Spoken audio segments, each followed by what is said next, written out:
Aku kenal Dani ini udah beberapa tahun, mungkin sejak 2016. Jadi kami sering kerja bareng dalam urusan organisasi di mana Dani bergabung, itu Asosiasi Ibu Menyusui Indonesia, chapter Jawa Tengah, di mana pada saat itu Dani menjabat sebagai ketua organisasi di Jawa Tengah, AIMI Jawa Tengah ya Dani ya. Nah, yang saya kagumi dari ibu ini, Dani ini istilahnya membangun organisasinya ini dengan cukup militan ya. Jadi dari Semarang, kemudian sekumpulan ibu-ibu yang cukup sibuk nih ya, istilahnya masih menyusui anak, kemudian memikirkan nasib ibu-ibu lainnya yang bagaimana caranya supaya ibu-ibu itu bisa terpapar pada informasi terbaik tentang menyusui. Jadi ini memang benar-benar pejuang yang sangat sibuk dengan keluarga sendiri, tapi juga memikirkan orang lain. Jadi saya sangat mendukung perjuangan ibu-ibu ini. Nah, Dani ini adalah seorang ketua yang saat itu membangun organisasinya dari nol sekali ya, dari di Semarang, kemudian merambah ke kota-kota lain di Jawa Tengah. Jadi kemudian mengembangkan sayapnya itu ke kota-kota seperti Purwokerto, Solo, dan itu satu-satu ya, benar-benar dari nol. Kemudian sehingga terbentuk organisasi yang cukup solid di Jawa Tengah.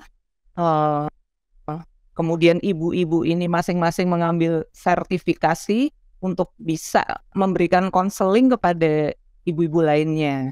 Dan tentunya pengetahuan mereka ini sangat berkaitan. Pentingnya menyusui itu bisa terlaksana dengan meluas, kembali ke fitrahnya apabila kesadaran tentang industrialisasi susu formula ini dipahami dengan sebaik-baiknya. Bagaimana strateginya sehingga kemudian ibu-ibu tuh menganggap penggunaan susu formula itu adalah sebuah new normal ya, sebuah hal yang normal. Padahal sebenarnya itu terbalik. Yang seharusnya menyusui itu yang normal, tapi sekarang dianggapnya, wih kalau seorang ibu menyusui itu hebat banget, anti mainstream banget, kebalik gitu kan. Nah itu yang akhirnya bagaimana mengubah budaya yang sudah terbentuk. Budaya itu terbentuknya belum lama tapi sangat masif gitu karena pengaruh-pengaruh apa saja. Nah, saya yakin kedua ibu ini nanti Mbak Irma dan Mbak Dani ini akan sanggup menerangkannya dengan rinci karena mereka mungkin berkecimpung di lapangan. Itu sih pengantar dari saya. Oke, baik. Terima kasih. Halo Mbak Irma. Selamat datang Mbak Irma, sudah bergabung karena kami mencoba untuk mengkoordinasi waktu. Karena sekarang Mbak Irma yang berada di New York, waktu New York ini pukul 1.30 ya, sekitar 1.30 di sana. Dan selamat datang Mbak Irma. Ini bersama Mbak Dani dan juga Yvonne selaku co-host. Halo Mbak Irma. Kami baru saja memulai. Gimana Mbak kabarnya Mbak Irma di sana? Bersyukur sehat dan baik. Moga-moga Mbak Dani, Mbak Yvonne, Om Garna juga baik ya. Amin. Terima kasih. Ya, amin. Alhamdulillah. Ya, kami tadi sudah sedikit memberi introduksi atas apa yang akan kita bincangkan tadi, yang seperti yang sudah sebagai perhatian kepada Mbak Dani dan Mbak Irma atas isu ini, kita mungkin perlu untuk membicarakannya dan urgensi apa sih yang perlu kita ketahui gitu. Nah, nanti silakan mungkin dari Mbak Irma. Mbak Irma sekarang saat ini kan sambil postdoktoral juga sambil mengajar ya, dan saat ini masih menyoroti isu tersebut. Kira-kira sekarang apa sih yang terjadi? Apa yang terbaru nih? Monggo silakan Mbak Irma. Nih langsung. Kalau saya kebetulan fokusnya ke melihat ini ya, pemasaran yang brutal ya, ugal-ugalan ya. Jadi gini, pemasaran yang brutal banget dari produsen susu formula. Sebenarnya bukan cuma susu formula ya, susu formula itu nanti ada derivasinya, dari susu formula buat anak bayi sampai susu formula atau kalau sudah 6 bulan itu kan dari kasih makanan tambahan ya. Jadi pokoknya semua makanan untuk anak umur 0 sampai 3 tahun.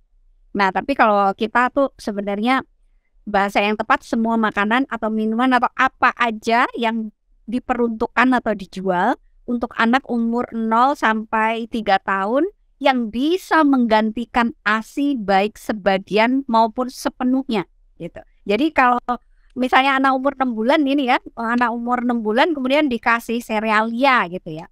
Bubur bayi itu padahal sebenarnya 6 bulan rekomendasinya itu kan setelah 6 bulan melanjutkan menyusui sampai 2 tahun atau lebih sambil diberikan makanan tambahan yang bergizi, yang locally affordable, yang bisa didapatkan dengan mudah dan murah di sekitar kita, yang alami.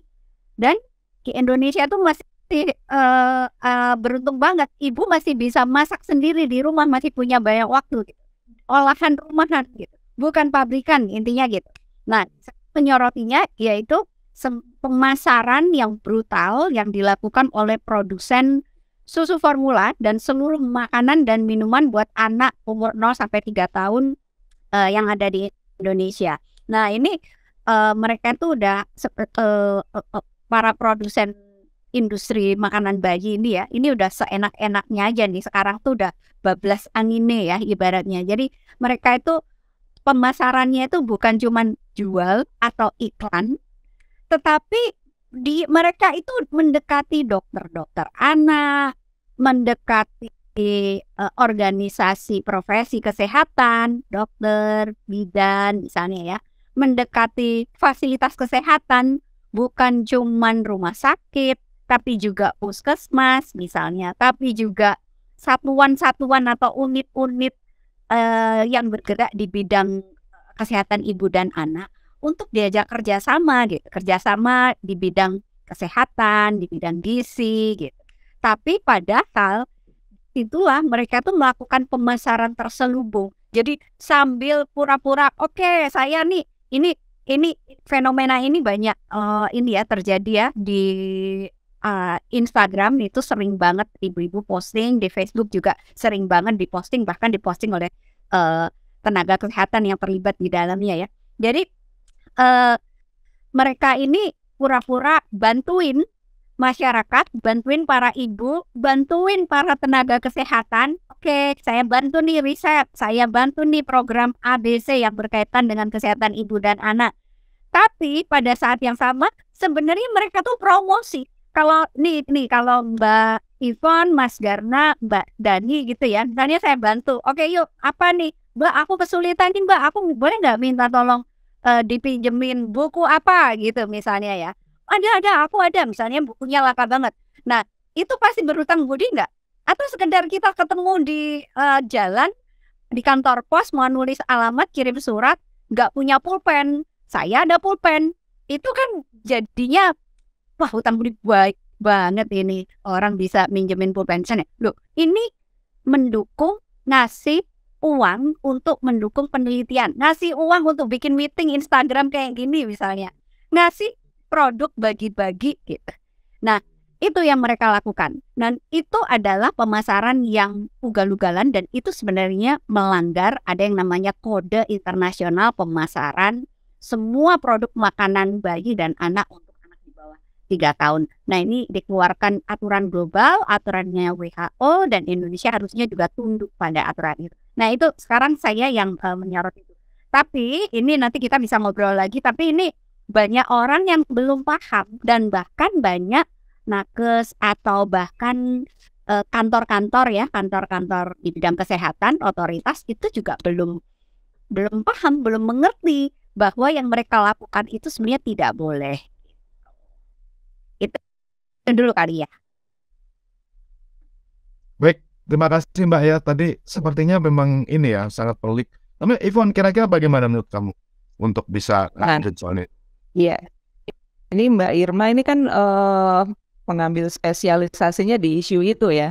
Nah, sedangkan Dani ini sebenarnya kalau saya lihat dua ibu ini kan punya concern yang mempunyai kemiripan yang banyak.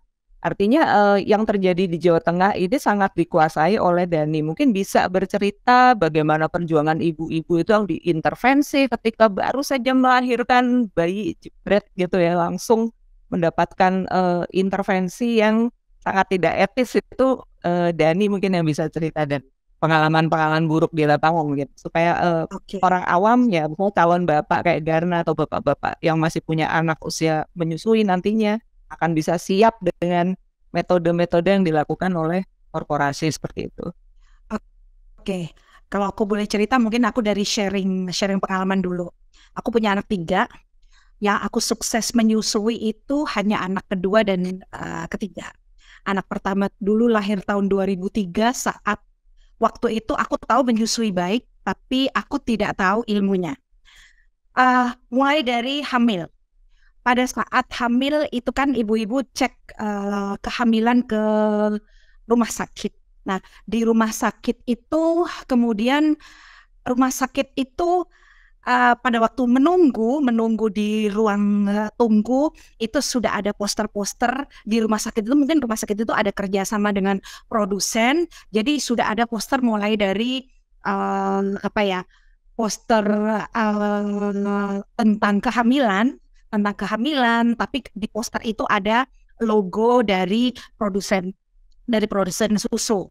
Kemudian entah bagaimana setelah menjadi langganan rumah sakit itu untuk kontrol, itu kemudian ada yang telepon dari produsen susu ibu hamil. Jadi masuknya mulai dari situ. Ini investasinya jangka panjang, mulai dari hamil. Sudah mulai ditelepon, ditanya-tanya, kemudian pada waktu di supermarket dikasih tester, minum enak gitu. Kemudian begitu sekali beli, udahlah terjerat. Datanya dapat, kemudian itu sering ditelepon, gimana Bu kehamilannya, itu mulai sekali beli itu merasa, apalagi waktu itu merasa kayaknya kalau hamil nggak minum susu hamil kayaknya ada yang kurang gitu saat itu, karena ilmunya masih kurang. Nah, kemudian setelah minum susu hamil, ketika melahirkan, begitu melahirkan itu sudah kemudian ada yang telepon. Jadi dari perusahaan yang sama, yang sebelumnya itu sales A yang telepon, dia salesnya jualannya susu ibu hamil. Kemudian berikutnya yang telepon adalah yang jualan susu ibu menyusui. Bagaimana menyusuinya ibu gitu? Oh iya ini lancar. Oh iya, wah supaya lebih lancar minum susu ini Bu gitu. Dan karena si ibu ini saya waktu itu yang anak pertama, karena sudah merasa wah kayaknya saya dulu hamilnya itu merasa sehat karena minum susu, karena padahal belum tentu karena itu. Tapi waktu itu mindsetnya udah gara-gara susu ini nih hamilku sehat. Itu udah merasa kayak sudah terpukau dengan merek ini. Ketika mulai menyusui ditelepon, kemudian lanjut susu untuk ibu menyusui. Nah, itu ditelepon terus kan, ibu kalau ada kesulitan ini misalkan tidak cukup, itu untuk bayinya bisa mulai masuk bayinya. Kebetulan saat itu saya masih kerja, anak pertama saya kerja, setelah anak itu saya cuti 2 bulan, kemudian saya bekerja. Nah, waktu itu saya tahu bahwa kalau saya di kantor itu merah, saya bisa kasihkan ASI Prah saya ke anak saya. Yang saya tidak tahu bahwa itu bisa disimpan lama. Akhirnya karena tidak tahu bahwa itu bisa disimpan lama, ya saya nggak nyetok. Karena saya nggak nyetok, saya merasa wah berarti harus dikombinasi nih, mulai cari susu formula. Dan tentu saja karena sejak hamil menyusui itu merek yang terus saya dengar yang telepon itu adalah satu brand itu. Ketika saya datang mencari susu, wah saya sebentar lagi masuk kerja, harus mulai ngenalin nih dikombinasi, karena kayaknya kalau kerja mulai jam 8 pagi sampai jam 5 sore saya nggak sempat pulang, ini mesti harus dikombinasi. Itu karena brand yang udah ada di otak saya adalah sebuah brand A, ketika nyari otomatis ke situ dari produk yang sama. Udah, terus saya belilah itu. Padahal pertama kali saya mengenalkan susu formula ke anak saya yang pertama itu dia muntah.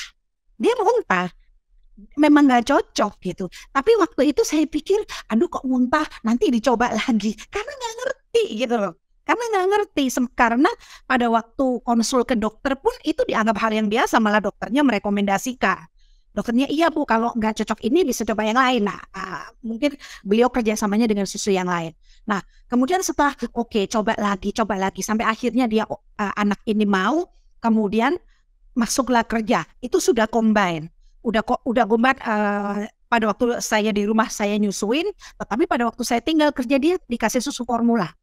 Tanpa saya sadari, karena anak ini berpisah dengan saya, ini dapat susu formula dan pakai DOT. Ketika dia menyusu ke saya, dia mulai bandingin nih, kok susah sih kalau nyusu, kalau ngedot gampang. Akhirnya semakin berkurang nih, nyusunya semakin berkurang. Saya merasa, seorang ibu merasa, wah berarti ASI saya semakin berkurang nih. Nah, akhirnya tambah nih formulanya yang mungkin sebelumnya 50-50 semakin bertambah, sampai akhirnya ketika anak itu usia 4 bulan, waktu itu 4 bulan dia MPASI dini, udah mulai saya kenalkan MPASI, dan saya yang pengen nyusuin sampai 2 tahun tidak berhasil karena semakin banyak porsi formulanya. Saya waktu itu merasa, kok semakin sedikit sih? Saya nggak sadar bahwa ini terjadi karena susu formula dan juga dotnya ini yang semakin, anak itu semakin lebih suka ke sana karena frekuensi menyusuinya berkurang. Dan itu ketika dia umur 6 bulan semakin sedikit, dan 8 bulan full lepas dia formula dan MPASI instan. Itu anak yang pertama. Waktu itu saya cuma mikir gini, kok ada sih, kok saya nggak bisa nyusuin? Kan saya ibunya. Saya nggak tahu salahnya di mana. Kok nggak bisa sih gitu. Nah, saya baru sadar ketika hamil anak kedua, saya berpikir gini, kayaknya ada yang salah nih, ada yang miss nih. Nggak mungkin nggak bisa. Tapi apa nih yang miss? Nah, saya cari tahu di internet, akhirnya ketemulah dengan ibu-ibu yang akhirnya saya ikut menjadi relawan di situ, yaitu Aimi. Di situ saya belajar bareng, saya baru oh salahnya di sini. Salahnya adalah pertama, saya tidak mendapatkan informasi yang berimbang dari pihak-pihak yang seharusnya mendukung. Dari rumah sakit, dari tenaga kesehatan, kemudian gencarnya promosi sehingga membuat brand dari sebuah produk itu nyantol ke saya, sehingga ketika saya ada hambatan, saya merasa bahwa oh ya wajar mesti disambung. Itu saya terus bayangin gini, ketika itu saya merasa beruntung anak kedua akhirnya bisa nyusuin karena saya ketemu dengan komunitas ini yang bersama-sama belajar. Saya waktu itu dapat keuntungan dari situ, sehingga anak pertama saya berhasil ASI eksklusif, walaupun saya waktu itu masih kerja, dan dia saya susui sampai hampir 4 tahun.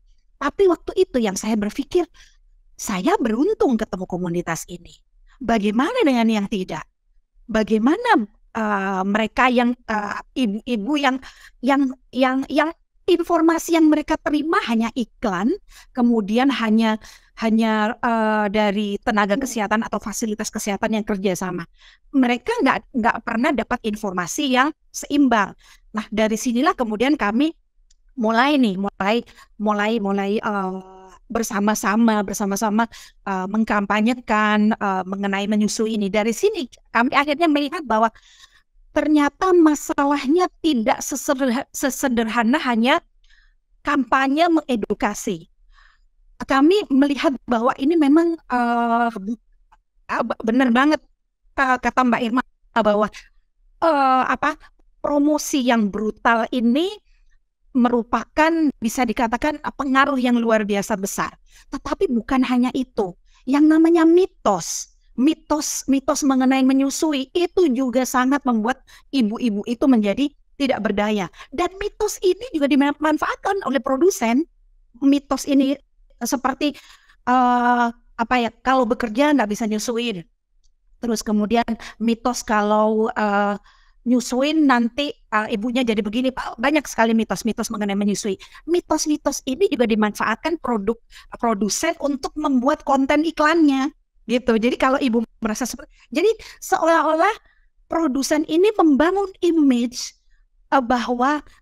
membangun image yang membuat seorang ibu itu merasa bahwa aku nggak mampu nyusuin. Yang seharusnya secara natural harusnya bisa gitu. Tapi produk ini ada di iklan. Bahkan sekarang walaupun sudah ada aturan yang mengatur bahwa tidak boleh ada kerjasama dengan tenaga kesehatan, mereka pinter masuknya nggak melalui fasilitas kesehatan, mereka masuknya melalui PKK, masuk ke posyandu atau masuk ke sekolah, kan nggak melanggar. Yang mereka promosikan adalah susu-susu untuk anak besar, tapi produsennya sama. Jadi masuk ke sekolah, bikin lomba menggambar, misalkan lomba mewarnai untuk TK. Nah, kan TK udah di luar usia menyusui. Secara aturan mereka nggak melanggar, tetapi mereka mencatat data-data ini yang melihat orang tua, ibu-ibu usia subur pasti dilihat, oh kakaknya TK, adiknya bayi. Nah ini. Jadi gempuran itu dari berbagai sisi. Ketika diatur oleh ada peraturan-peraturan yang mengatur kerjasama dengan fasilitas kesehatan, mereka masuknya melalui institusi lain, PKK, posyandu, sekolah, bahkan ketika pandemi, ketika semua orang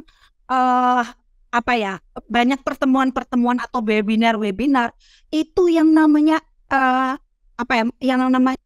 Instagram itu jadi semacam jadi iklan untuk ini, dengan menggandeng para selebgram, bikin promonya melalui IG live seperti ini.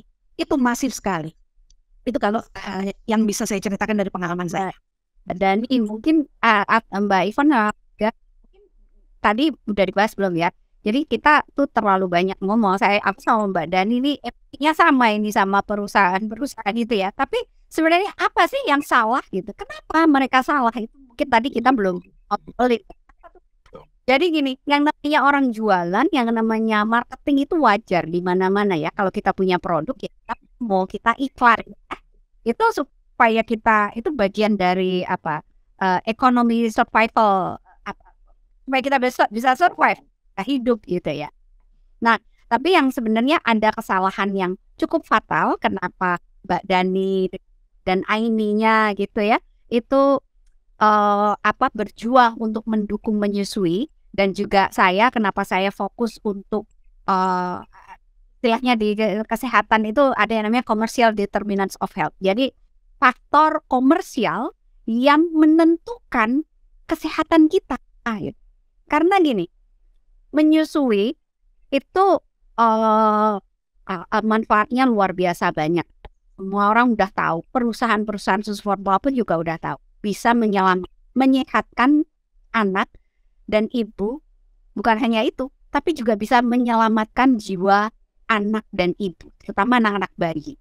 Nah, kalau mau jualan, kalau mau iklan, kalau mau promosi, jungkir balik dengan segala cara untuk produk makanan, minuman untuk anak di atas 3 tahun ke atas, silahkan. Jangan untuk anak 3 tahun ke bawah. Kenapa?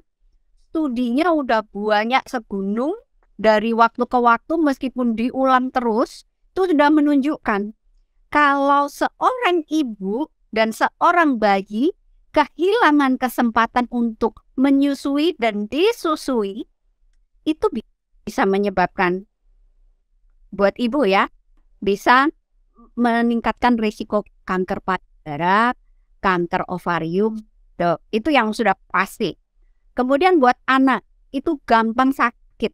Yang namanya zat antibody, kekebalan tubuh, yang sekarang banyak sekali diiklankan oleh produk-produk formula itu adanya ya di ASI. Jadi kekebalan tubuh itu, immune system itu dibangun dari bioaktif, zat aktif. Nggak mungkin ditemukan di barang bubuk atau cair yang mati ada di rak-rak toko-toko atau di kulkas toko-toko. Nggak akan ada. Makanya anak yang tidak mendapatkan ASI, terutama yang bayi ya, umur 0 sampai 1 tahun itu kalau tidak mendapatkan ASI gampang sakit, rentan sakit.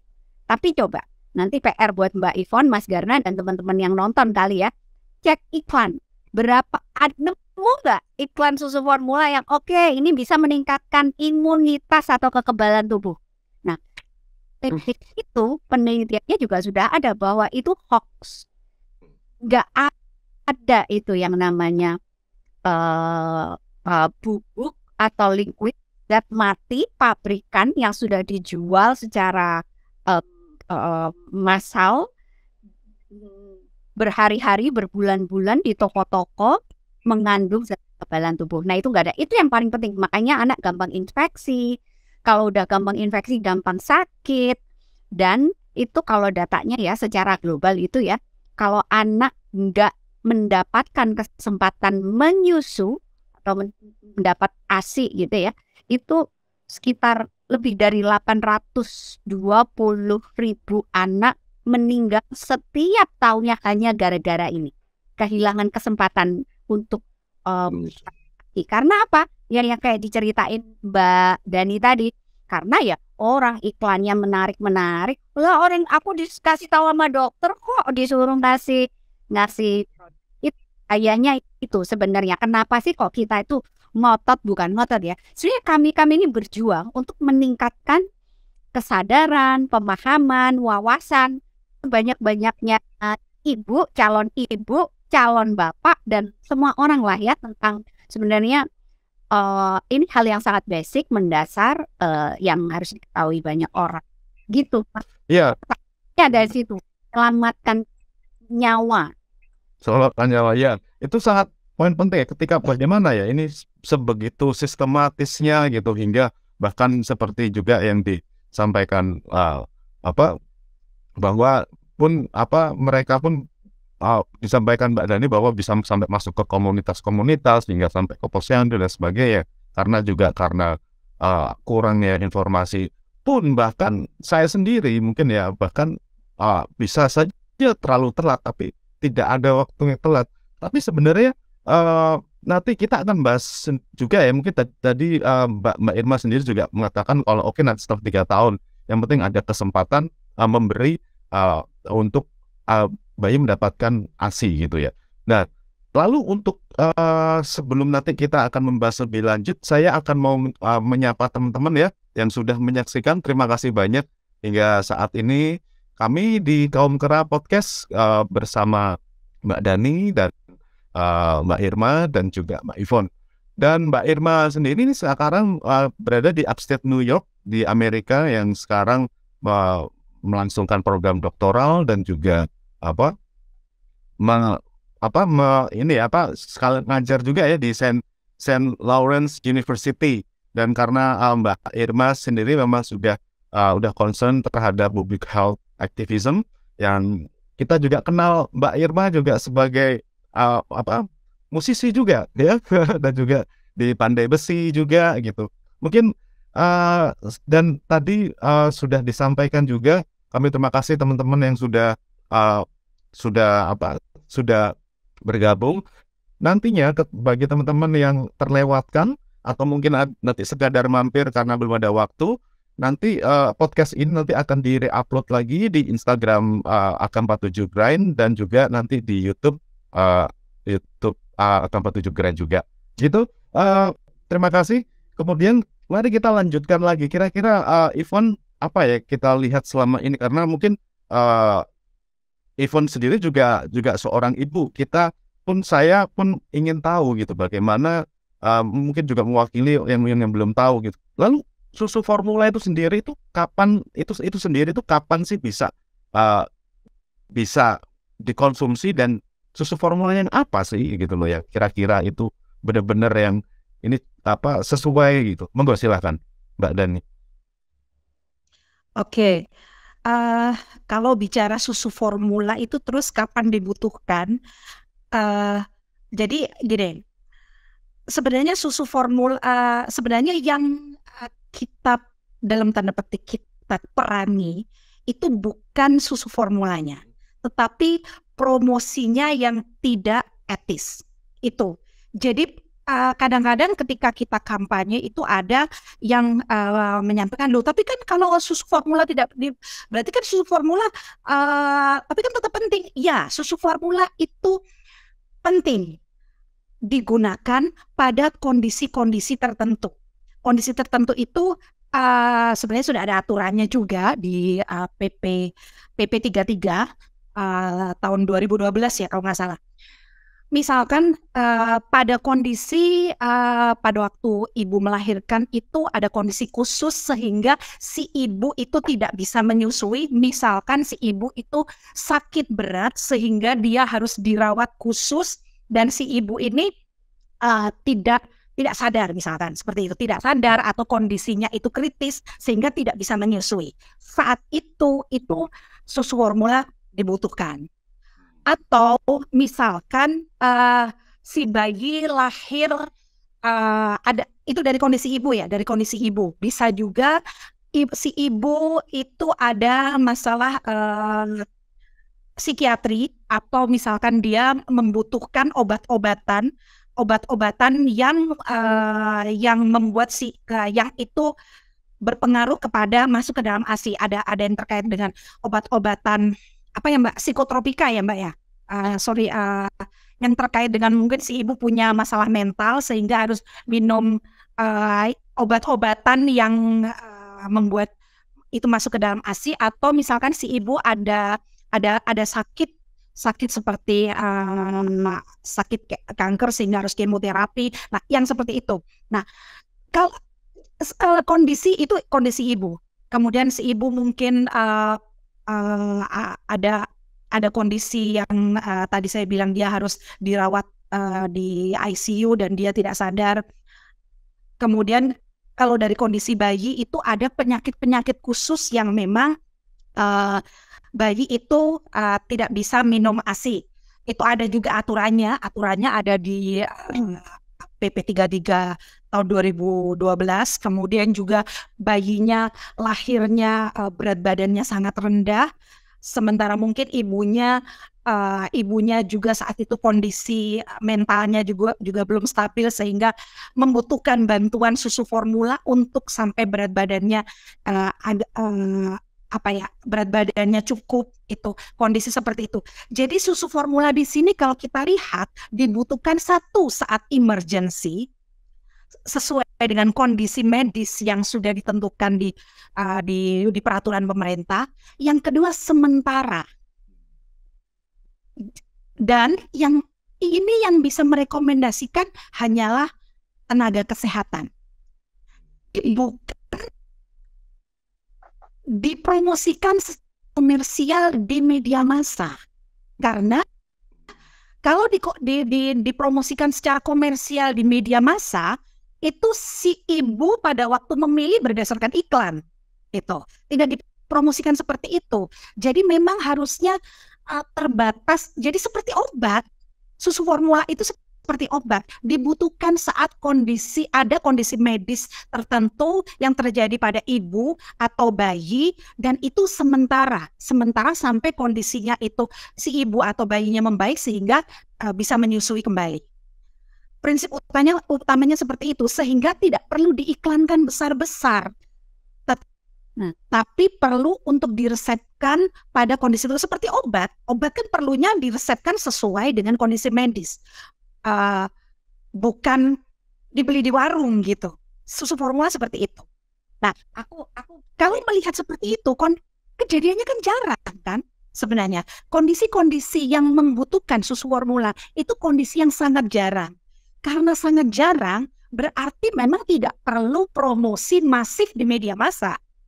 Karena itu aturannya memang yang dilindungi adalah pada usia menyusui sampai 3 tahun yang dibilang Mbak Irma. Sayangnya memang kalau di Indonesia pemerintah kita mengadopsi dari himbauan ini, hanya yang tidak diiklankan di media massa adalah susu yang di bawah 1 tahun. Itu saja. Yang di atas 1 tahun boleh dipromosikan. Padahal kalau saya tadi cerita masalah cross promotion, promosi silang, promosinya memang mereka promosinya susu di atas 1 tahun, memang betul tidak melanggar, tetapi masuk juga dengan cara seperti itu. Nah, itu yang terjadi sehingga ibu-ibu yang sebenarnya tidak membutuhkan jadi kayak butuh, misalkan baru saja melahirkan, merasa ASI-nya belum keluar, merasa bahwa saat itulah butuh susu formula. Padahal saat itu sebenarnya yang dibutuhkan ibu adalah dukungan dari tenaga kesehatan dan fasilitas kesehatan untuk membantu mendukung menyusuinya jadi lancar. Jadi bukan di situ, atau ibu yang bekerja merasa wah karena saya kerja saya harus mix dengan susu formula, atau waduh gara-gara saya kerja ASI saya menjadi turun. Itu bukan kondisi medis yang membutuhkan susu formula. Itu adalah kondisi-kondisi yang membutuhkan konseling, dukungan yang harusnya didapatkan oleh siapapun yang mendukung ibu. Misalkan ibu ke posyandu, atau ibu ke fasilitas kesehatan untuk imunisasi atau cek kesehatan bayinya, itu dukungannya dibutuhkan di situ. Itu harusnya seperti pada saat merasa ASI kurang, itu yang dibutuhkan di situ. Bukan diganti susu formula saat merasa ASI kurang. Jadi di sini iklan ini atau promosi ini membuat si ibu kan ibu menyusui atau ibu baru melahirkan itu kan hormonnya belum stabil, terus gampang baper, gampang merasa nggak percaya diri. Ada yang ngomong gini, loh kok susunya bening, gitu aja udah nggak pede. Loh kok payudaranya kecil, udah nggak pede. Wah anaknya laki-laki ya, mesti nyusunya banyak, itu kayaknya nggak cukup, udah nggak pede. Nah, ini dimanfaatin gitu loh. Saat-saat kayak gini ini harusnya nggak butuh susu formula. Yang dibutuhkan yang tadi itu, yang kondisi emergency, kondisi medis, darurat, dan sementara. Itu mungkin Mbak Irma bisa nambahin. Aku mungkin agak beda sedikit ya. Jadi mungkin agak sedikit. Jadi yang untuk kondisi medis itu, kalau anak memerlukan kondisi medis tertentu itu, susunya nggak bisa susu yang dijual bebas. Iya, betul. Khusus, susunya pun khusus. Betul. Nah, kalau balik lagi, bukan yang diiklankan itu ya Mbak ya. Bukan yang diiklankan. Kalau tadi di pertanyaan Mas Garna ya, jadi kapan sih dibutuhkan gitu? Secara, karena saya yang ditanyain gitu ya, saya jawabnya sama sekali tidak diperlukan. Tapi ini juga susah sekali, dengan catatan pemerintah masyarakat luas itu sudah mendapatkan informasi dan pendidikan dari pemerintah tentang bagaimana dukungan menyusui. Sejak remaja, nggak usah sejak remaja, kita semua anak-anak udah tahu bahwa ASI yang terbaik. ASI bisa mendukung kesehatan, bisa menunjang seluruh potensi kesehatan, mengurangi potensi sakit, mengurangi potensi kematian kepada baik anak maupun ibu. Itu tuh harus jadi mainstreaming, itu bukan cuman pengetahuan yang dimiliki oleh orang yang berkecimpung di bidang kesehatan ibu dan anak, tapi semua orang harus itu. Sehingga yang kita lakukan mengupayakan bagaimana supaya ibu tidak merasa ASINya kurang. Jadi sejak awal ada intervensinya tuh, pendidikan, caranya adalah ABCDE, dukungan intinya itu. Nah, apabila semua dukungan itu dan semua paham bagaimana cara supaya menyusui itu bisa dilakukan dengan baik, bukan hanya menjadi wawasan konselor menyusui saja, tetapi juga ibu biasa dan bapak-bapak itu paham kalau menyusui itu susah, kadang-kadang puting lecet dan lain sebagainya, dan itu supaya bisa lancar. Nah, disitulah kalau kita semua sudah paham itu, diberikan wawasan itu, pendidikan itu, training itu kita nggak perlu susu formula, kecuali ada indikasi medis tadi. Indikasi medis anak itu yang diperlukan adalah susu formula khusus yang memang diformulakan untuk bayi sakit, ya ini. Nah, berikutnya nih, indikasi medis tadi udah disampaikan Mbak Dani ya. Indikasi medis itu kadang-kadang kita juga nggak tahu apa sih indikasi medis. Jadi harus hati-hati juga, benar-benar yang ibu sakit banget yang tadi pas yang Mbak Dani sampaikan. Jadi nggak sembarang kali sembarangan untuk menyebutkan indikasi medis ini gitu. Nah, yang paling penting dan yang tidak banyak diketahui oleh kita semua adalah susu formula bayi, susu formula apapun yang dijual di Indonesia itu adalah, dan juga di seluruh dunia, itu ada produk kemasan, produk pabrikan, atau bahasa Proses. proses food. Gak ada bedanya sama makanan keripik-keripikan yang kita beli kemasan di toko-toko, gerai-gerai, mart di dekat rumah kita, itu gak ada bedanya. Jadi, nah terus apa salahnya dengan produk ultra proses? Produk ultra proses itu, bayangkan, ini seolah-olah kita dikasih tahu susu A mengandung vitamin A, B, C, D, E sampai Z gitu misalnya ya. Tapi itu buatan semua. Studi independen menunjukkan bahwa artificial atau suplemen, banyak sekali vitamin, mineral, dan segala macam zat yang itu tidak memiliki khasiat yang sama dengan sumber vitamin, mineral, bahkan dari semua yang ada di dalam susu ibu. Itu satu. Yang kedua, produk ultra proses ini melibatkan pemanasan tingkat tinggi, melibatkan bahan-bahan kimia yang tentunya akan meninggalkan residu kimia yang tidak perlu. Bayangin kalau kita lalu memberikan susu formula kepada bayi. Susu formula ini bukan cuma cemilan. Kalau buat anak bayi, coba kita makan 3 kali sehari orang dewasa. Bayi juga ketagihan. Makanannya cuma itu doang. Jadi susu formula lagi, susu formula lagi, susu. Coba kita kalikan umur 0 sampai berapa panjang umurnya ini. Berapa haid. Plus ditambah ketika dia udah anak-anak, ketika dewasa, dia makan banyak sekali produk ultra proses. Residu kimiawi yang ada di tubuhnya itu menumpuk. Investasi racunnya itu makin banyak. Makanya dibuktikan oleh studi, anak yang sudah selalu mendapatkan produk susu formula ini memiliki kecenderungan untuk mengalami berbagai macam penyakit ketika dia dewasa.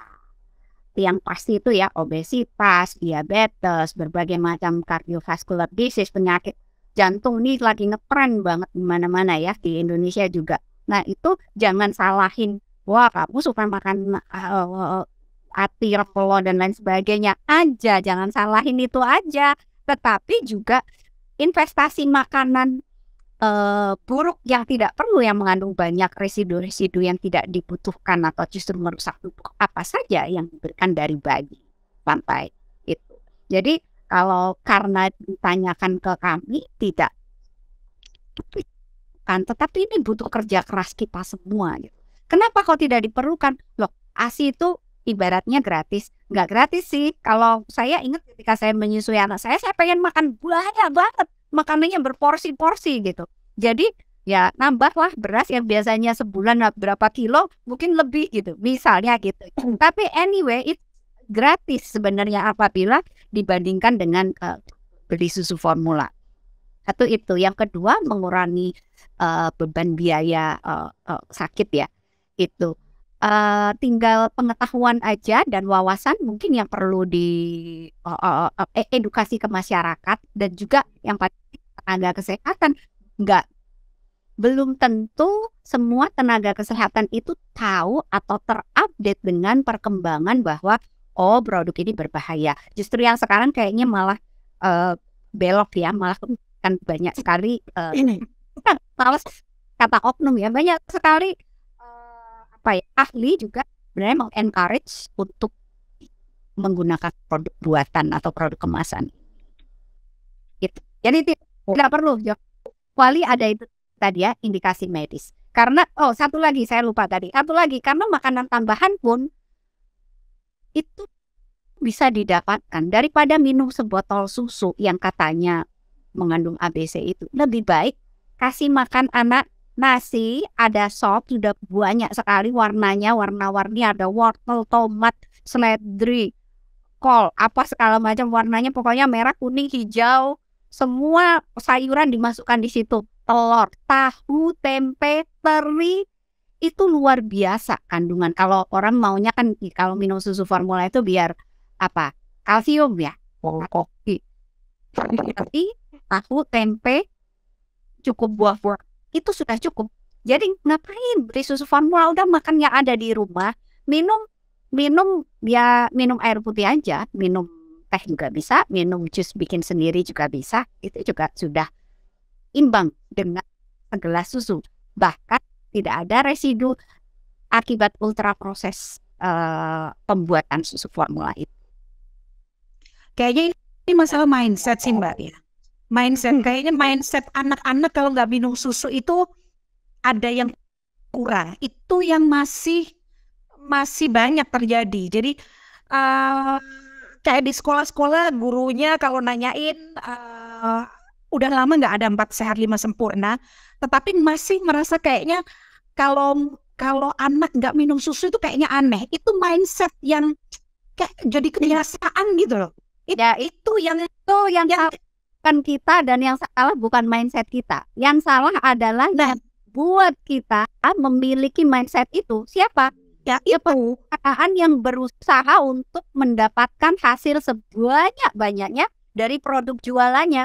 Makanya mereka menggunakan segala cara untuk bisa menjual produknya, mendapatkan keuntungan sebanyak-banyaknya, termasuk ya apapun ditempuh. Bekerja sama dengan PKK, Posyandu seperti yang dibilang Mbak. Iya. Aku boleh nanya ya kalau tidak berdua. Mau? Ibu-ibu kalau udah ngomong, seru. Aku nanya. Silakan merespon ya. Untuk isu ASI susu formula ini kan aku termasuk orang awam ya. Jadi mumpung ini ada 2 pakar di sini, aku mau nanya. Tadi masalah-masalahnya kan cukup terceritakan ya di lapangan, seperti apa strategi-strategi industri makanan tambahan dan susu formula itu antara lain sudah diceritakan. Nah, yang kemudian teridentifikasi masalahnya seperti itu, di mana kampanye-kampanye tidak etis itu terus-menerus dilakukan, dan ketika pemerintah itu berusaha melindungi dengan regulasi-regulasi yang ada, yang sudah dikeluarkan, kemudian perusahaan juga mengeluarkan strategi-strategi baru untuk mencari celah supaya bisa aman tetap berdagang. Nah, tadi sudah diceritakan. Nah, kemudian pertanyaan saya adalah apakah menurut Mbak Irma dan Mbak Dani yang sebagai pengamat terus-menerus pada isu tersebut melihat ada langkah balik dari pemerintah untuk kemudian mengamati, mengevaluasi strategi seperti itu dianggap membahayakan masyarakat, kemudian ada pembaharuan regulasi yang kemudian bisa membuat ibu dan anak ini bisa lebih terlindungi lagi? Itu satu pertanyaannya. Kemudian tadi teridentifikasi masalahnya adalah bagaimana informasi mengenai pentingnya ASI dan bahayanya susu formula makanan pabrikan itu bukan menjadi informasi yang mainstream. Jangan-jangan itu hanya dimiliki oleh orang-orang yang bisa membaca jurnal atau orang-orang ibu-ibu, orang tua muda yang bisa mengakses informasi dari media-media tertentu yang kemudian mungkin di pedesaan atau di tempat-tempat yang tidak terpapar internet, hal tersebut sulit didapatkan. Nah, apabila situasinya memang benar seperti itu, apakah kemudian yang harus bertanggung jawab itu aktivis seperti Dani, akademisi saja seperti Mbak Irma? Apakah pemerintah sudah cukup berbuat untuk masalah-masalah tadi, regulasi dan diseminasi informasi? Monggo, siapa yang mau duluan jawab? Monggo Mbak Dani. Mbak Dani atau Mbak Irma? Mbak Irma dulu deh. Aku kurang update kalau ada mungkin regulasi terbaru, karena regulasi yang saat ini masih dipegang kalau undang-undang adalah undang-undang kesehatan. Undang-undang kesehatan itu menyarankannya, undang-undang kesehatan itu masih menyampaikannya ASI eksklusif, jadi 6 bulan. Jadi di situ memang ada perlindungannya adalah siapapun yang menghalangi pemberian ASI eksklusif itu ada sanksinya baik pidana maupun pidana terhadap institusi, maupun ada denda juga ke perorangan juga.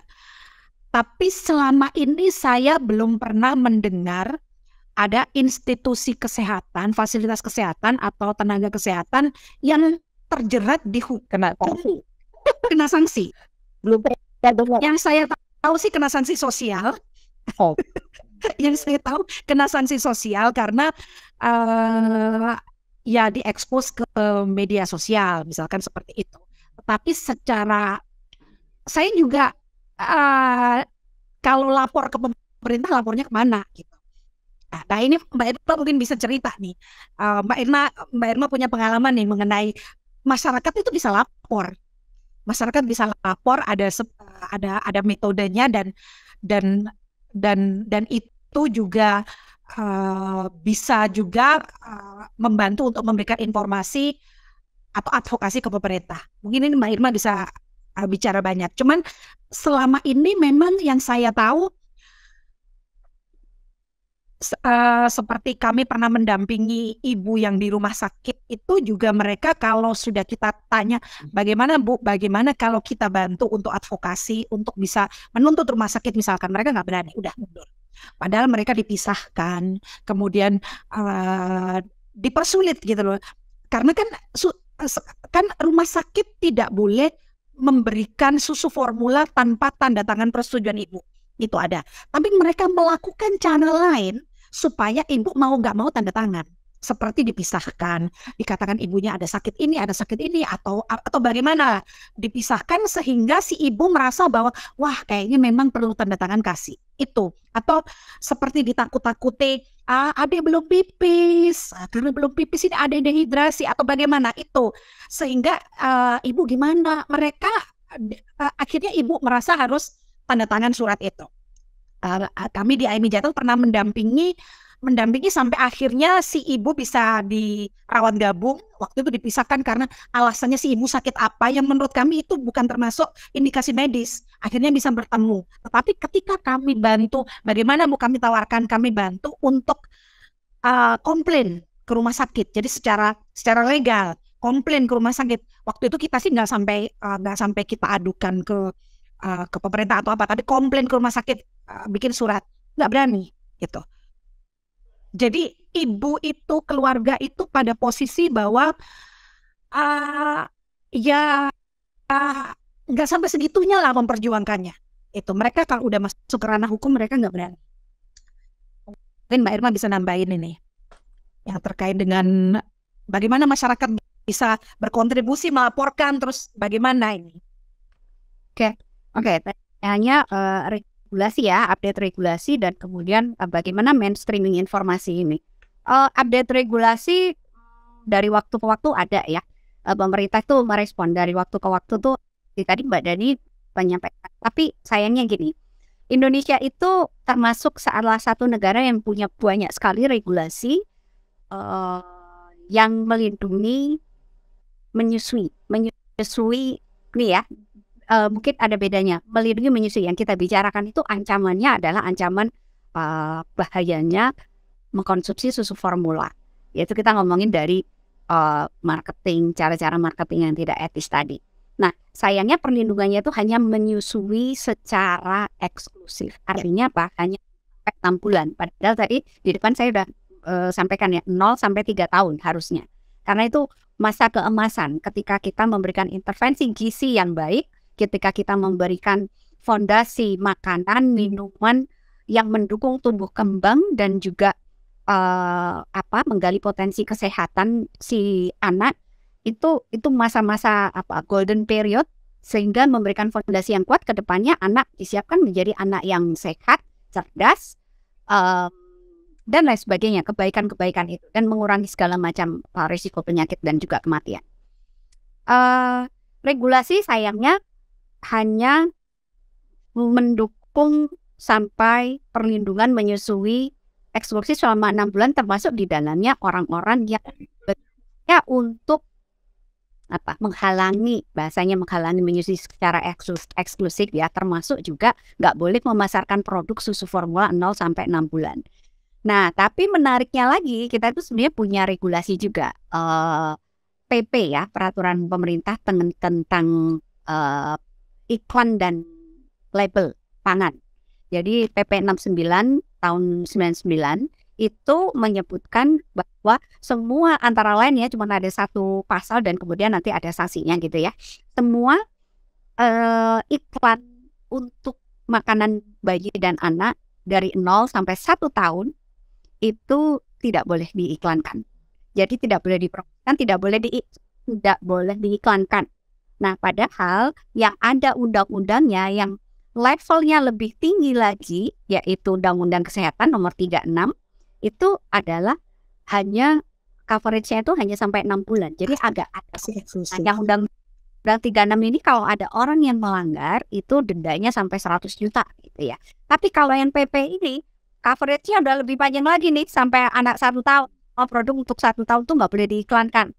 Tapi kalau diiklankan, itu kalau ketahuan, itu dendanya sanksi teguran administrasi, kemudian tertulis, denda maksimal 50 juta atau 60 juta gitu, kurang lebih rendah dendanya. Jadi ada kontradiksi, hanya sampai situ saja. Padahal kebijakan global itu harusnya tidak boleh memasar dalam bentuk apapun semua untuk anak di bawah 3 tahun. Nah, ini pemerintah kita yang mudah-mudahan ya sekarang ini sedang berupaya untuk mengadopsi itu supaya melindungi segala macam bentuk pemasaran, promosi, iklan dan lain sebagainya semua produk makanan minuman anak di bawah 3 tahun. Tapi ini kami terus advokasi ya, cuman ya regulasi yang membuat pemerintah ini tinggal political will aja dari pemerintah yang kita tunggu. Mudah-mudahan kita bisa catch up dengan itu.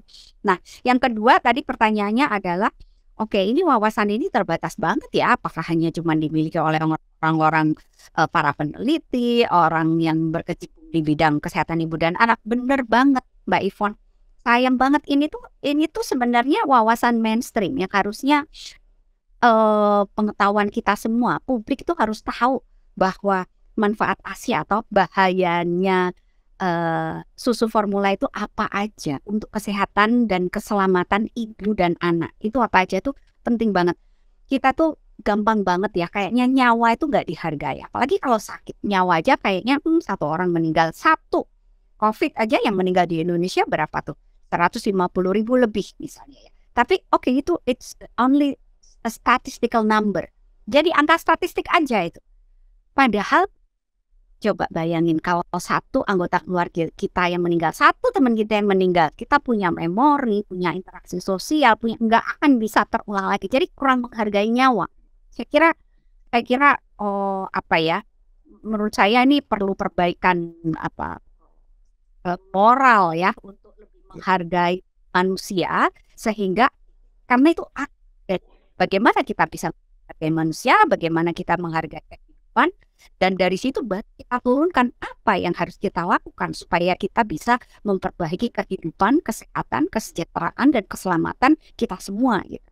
Nah, ya tapi kenyataannya cukup aja. Ini jadinya jadi PR kita bersama aja sih. PR kita bersama bahwa kita harus yang para peneliti, para dokter itu seharusnya turun gunung, ikut bersama-sama mengedukasi, ikut kontribusi. Kita semua nih ikut bersama-sama kontribusi.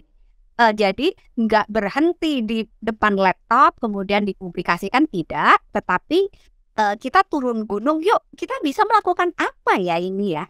Sekecil apapun langkah bisa kita lakukan, kayaknya akan bermanfaat untuk untuk meningkatkan wawasan kita dan kesadaran kita tentang betapa pentingnya untuk merawat kesehatan dan keselamatan anak dan ibu dari bahaya ancaman pemasaran susu formula, mainstreaming susu formula yang menyesatkan itu.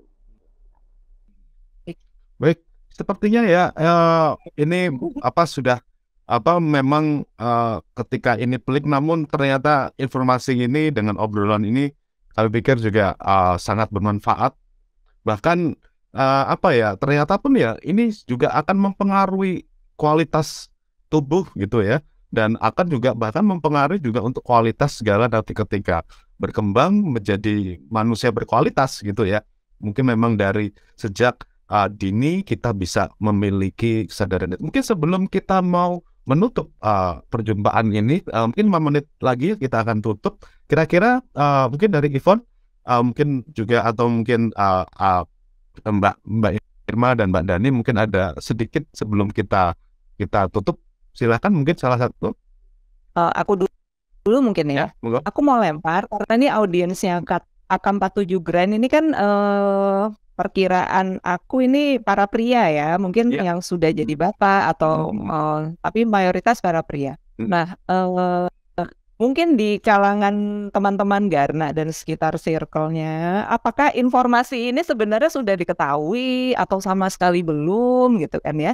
Sehingga kita juga dari yang para ibu yang sudah jadi ibu atau para perempuan yang dianggap satu-satunya pihak yang bertanggung jawab untuk mengetahui tentang kesehatan anak dan lain-lain. Apakah informasi di kalangan pria ini sudah cukup berimbang itu menurut Garna dari yang dilihat di sekitarnya, dan juga saya juga sudah mengamati bahwa gerakan-gerakan para ayah, para pria yang peduli pada isu ini sudah mulai berkembang, dan mungkin bisa kontribusi para pegiat media sosial ini juga di antara para pria, bapak yang bergiat di media sosial ini mungkin akan lebih berkontribusi untuk apa ya, ketika regulasi ini digodok, kemudian tekanan media sosial ini biasanya bisa berhasil menggolkan sebuah kebijakan baru seperti itu. Karena gimana nih? Iya, karena memang secara terus terang ya, memang informasi ini gitu memang mungkin baru beberapa tahun terakhir ini gitu loh saya dengar gitu,